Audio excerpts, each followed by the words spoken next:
E vamos agora com a nossa primeira entrevista do dia. Vamos falar sobre o vazamento de dados de contas telefônicas. Mais de 100 milhões de contas de celulares são expostas em um novo vazamento de informações pessoais que pode ter ocorrido aqui no Brasil e com proporções gigantescas.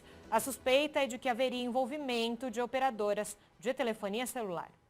Sobre esse assunto, nós vamos conversar agora com a advogada de proteção de dados, Cíntia Imano, Vicente Ribeiro. Bom dia, doutora Cíntia, seja bem-vinda ao Jornal da Rede Alesp. Bom dia, Fábio, bom dia, Júlia, todos que nos assistem. Bom dia. Pois é, doutora Cíntia, nas últimas semanas nós tivemos o vazamento ali de mais de 200 milhões de CPFs, agora 100 milhões de contas de celular. Me parece que nós estamos com um grande risco, né? Sim, estamos sim, Júlia. Por quê? Quando a gente fala em vazamento de CPF ou de número de celular, ainda tem muitos titulares de dados que podem pensar é só um CPF ou é só um número de celular, mas não, né? Toda uma base de dados foi divulgada. Então, o que seria isso? Nome completo, data de nascimento, endereço, né? Diversas informações, algumas até de dados bancários.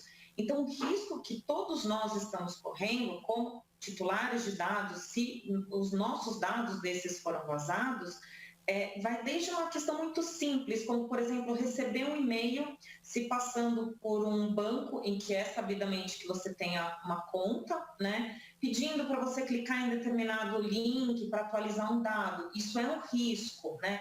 Um SMS muito comum que a gente tem hoje em dia, falando, olha, por favor, sabemos que você tem uma dívida, venha renegociar conosco, e a pessoa, às vezes, sabendo que tem uma dívida com determinada empresa, negocia, ou até questões piores, né? Como, por exemplo, com todos esses dados vazados, pessoas que querem agir até de uma forma ilícita, podem abrir contas no meu nome, podem abrir empresas, podem contratar empréstimos com bancos. Então, assim, são inúmeros os riscos que hoje a gente está sujeito e, realmente, cada um de nós que teve, eventualmente, esse dado exposto, precisa, sim, tomar muito cuidado com o que vai receber a partir de agora, né? Seja por uma mensagem, por um e-mail, tem que realmente ficar de olho nas contas, né? Precisamos ficar muito atentos com isso.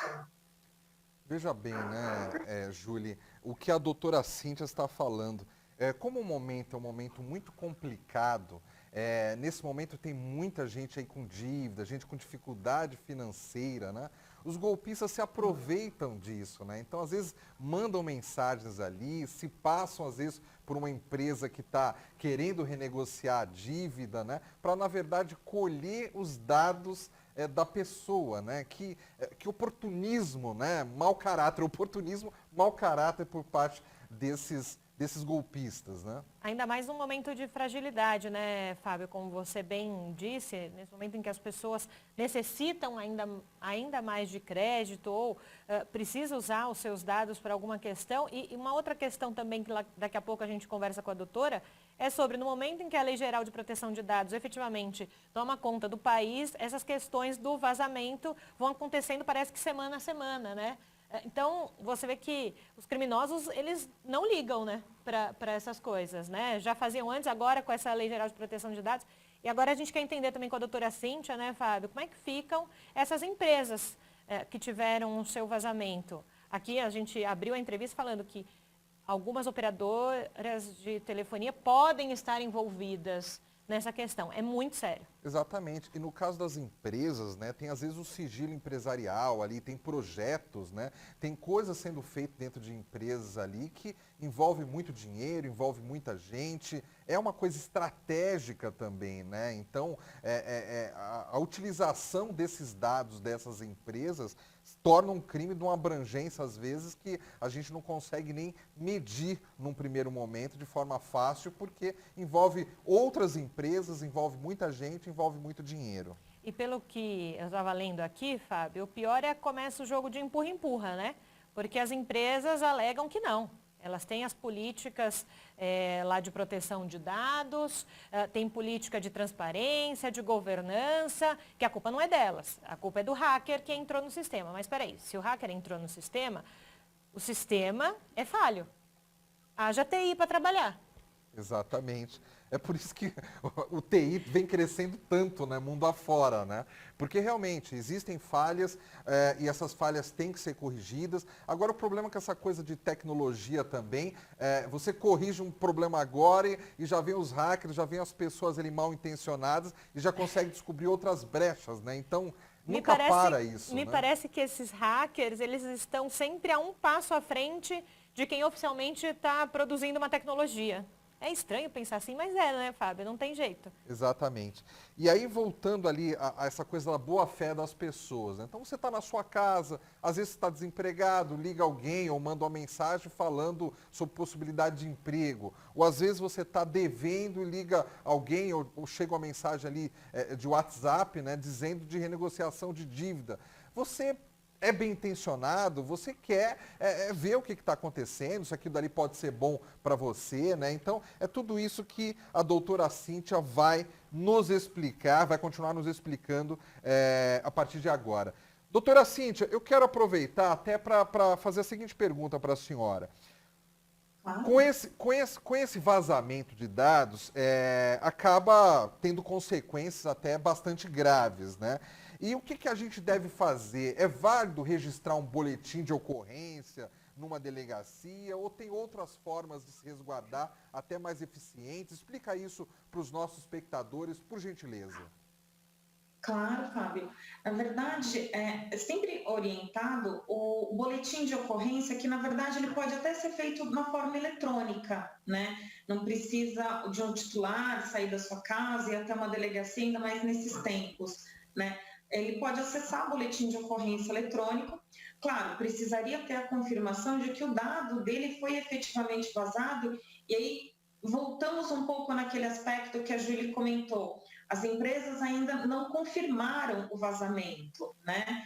Nós tivemos uma terceira empresa que denunciou, está colaborando com toda a investigação, mas formalmente as empresas de telefonia até agora têm mantido uma posição de falar que não houve nenhum vazamento de dados, né? Então, realmente, tudo isso precisa ser apurado. Havendo essa confirmação de que, sendo eu uma titular de dados e, vamos dizer, cliente de uma dessas operadoras, tive o meu dado exposto de alguma forma, sim, registrar um boletim de ocorrência para garantir, eventualmente, isso que nós conversamos, que sejam abertas empresas em meu nome, ou sejam feitas compras online, né, através de algum cartão de crédito, ou até mais, que criem um cartão de crédito com todos os meus dados, com a facilidade que a gente tem hoje, né, e tudo isso possa acontecer, porque aí realmente o desgaste é muito maior de um titular. Ele tem que provar, né, que ele não teve essa compra, e como que ele provaria? Simples, com esse boletim de ocorrência, né? Não só isso, mas também o Banco Central ele disponibiliza um serviço do Registrato com algumas possibilidades de consulta para algumas transações bancárias. Então, é prudente sim. Só que, como falamos, né, muitas vezes as pessoas elas não têm acesso a essas informações, muitas vezes os titulares de dados não sabem que podem fazer isso.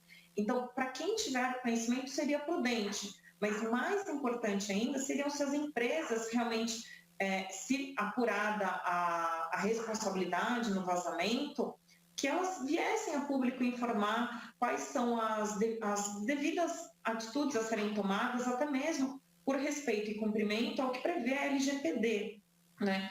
Apesar de ainda não termos as sanções vigentes, elas só vão acontecer em agosto desse ano, a LGPD já está realmente regulamentando. E foi como a Julie falou no começo, tem que ter essa responsabilidade, a empresa tem que vir a público, se apurado que realmente teve um vazamento de dados, comunicar a extensão desses dados, quais dados foram vazados, o que ela está fazendo de alguma forma para minorar o acontecido. Porque uma vez que os dados são expostos, eles não têm como serem recolhidos, né? Não existe mais essa possibilidade de voltar atrás. Então, todos os cuidados têm que ser tomados pelos titulares, mas também lembrando que nem todos eles, às vezes, têm acesso à internet, à informação, ao conhecimento, então a responsabilidade maior fica como das empresas realmente. E aí, aproveitando, doutora Cíntia, esse gancho da senhora, a partir do momento em que as empresas não se responsabilizam, estamos nesse momento, né? Elas estão dizendo que elas não assumem que houve o vazamento, né? Isso pode acontecer porque realmente elas ainda não identificaram esse vazamento internamente com o seu núcleo de tecnologia, ou porque temem algum enquadramento mais para frente na própria LGPD, e isso, uma terceira via. Isso vai de encontro com relação à transparência, né? Se fala tanto em transparência e, como a senhora disse agora, quando você comunica ao seu cliente o que aconteceu, você está sendo transparente. Quando você nega, você não está sendo transparente. Exatamente, Júlia. Porque é uma própria violação da LGPD, né? Ainda que o que você colocou é o que nós, pelo menos lá no escritório, né, com alguns clientes, no escritório Almeida Prado e Hoffman, a gente tem visto que existem dois perfis, né? Aqueles clientes que, claro, já estão estruturando, e a gente sabe que não é um processo rápido, não é um processo fácil, mas tem clientes que às vezes esperam um pouco, né? E pode ser, não posso dizer por essas empresas de telefonia, primeiro porque a gente não sabe realmente se foram ou não os dados que vazaram, né? E por isso a Autoridade Nacional de Proteção de Dados está investigando com auxílio da Polícia Federal. Mas realmente toda empresa que segue a LGPD, que tem um respeito ao público, sim, ela tem que, por transparência, comunicar o que foi vazado, como aconteceu isso, mas também existe toda uma política de prevenção. Então, pode sim haver um certo temor das empresas, porque de fato isso, a imagem delas para o público nem sempre traduz uma confiança, né? Tem muito titular de dado que pode pensar, poxa, mas os meus dados não estão seguros, como isso pode acontecer, né? Por outro lado, não vir a público e não comunicar se de fato aconteceu ou não, também causa uma instabilidade, né? Porque seria não só respeitar a LGPD, que já está vigente, mas respeitar o seu próprio consumidor.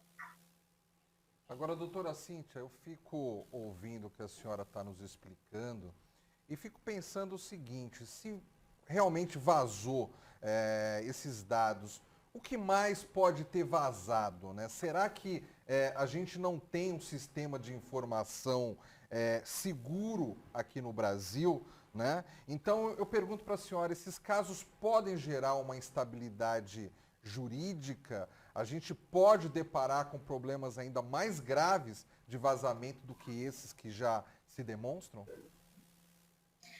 Olha, Fábio, podemos. Só que, assim, existem uma diferença, na verdade, né? De acordo com a LGPD, que é a Lei Geral de Proteção de Dados, a preocupação seriam os dados, né? Os dados pessoais, os dados sensíveis de todos os titulares, né? Com questão a sigilo, dados da própria empresa, né? Como você mencionou, existem aqueles documentos sigilosos, o próprio sigilo profissional, né? Elas não são abarcadas pela LGPD, mas realmente podem prejudicar a empresa de certa forma.